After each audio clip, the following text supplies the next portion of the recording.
বর্ষাকালের সবজি কিন্তু ঝিঙা, ধুন্দুল, চিচিঙ্গা এগুলো কিন্তু বর্ষাকালে প্রচুর হয়। এখানে ছাদ বাগানে আপনিও কিন্তু করতে পারেন।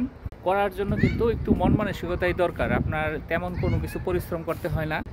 ঝিঙ্গার পাশাপাশি আপনি অন্য সবজিও করতে পারেন। আপনি ইচ্ছা করলে এরকম মাচা দিয়ে দিতে পারেন, তাহলে আপনার দ্রুত গাছ বৃদ্ধি পায়। আপনার মাচাটা আগেই দেওয়া উচিত, কারণ আপনার যখন সে দ্রুত পাইতে পারবে, ছড়াইতে পারবে, তখন গাছও কিন্তু অনেক বড় হবে এবং ফল আসার সম্ভাবনা বেশি।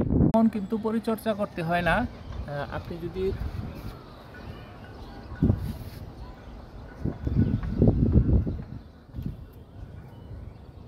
এখানেও ঝিঙ্গা ধুন্দুল করা হয়েছে, এখানে মাচা তৈরি করা হয়েছে ছাদে।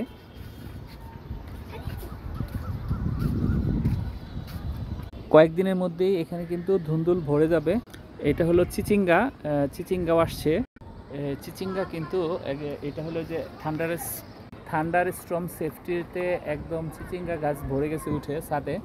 যাই হোক, এটাতে কোনো সমস্যা হবে না গাছের জন্য। এখানেও কিন্তু আপনার সবজি চাষ করা হয়েছে, এখানে কিছুদিনের মধ্যেই চিচিঙ্গা খাওয়া যাবে। এটা হলো করলা, গতকালকে করলা তোলা হয়েছে অনেকগুলা, এবং করলা ভাজি ঠান্ডার জন্য খুবই উপকারী। যাদের অ্যালার্জি আছে রক্তে, তাদের কিন্তু করলা খুবই উপকারী। এখানে কিন্তু টুকটাক প্রায় 1-2 দিন পরে পরেই করলা খাওয়া যায়, এবং এই গাছটা কিন্তু অনেক পুরনো, বছর খানিক হয়ে গেছে। গাছের মূলটা কিন্তু অনেক শক্ত। সারা বছরই করলা হয়, কিন্তু বর্ষাকালে যেন তারা গাছগুলো প্রসারিত হয়ে যায়, অনেক বড় হয়ে যায় এবং অনেক সুন্দর হয়ে যায়। এখানে অনেকটা খালি মাচা দেখা যাচ্ছে, তার জন্য এখানে যে গাছ উঠতেছে ঝিঙ্গা গাছ।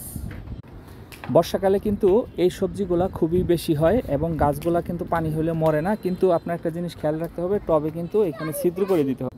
এরকম টবের কানা প্রত্যেকটা ছিদ্র করে দিতে হবে, তাহলে পানি জমবে না।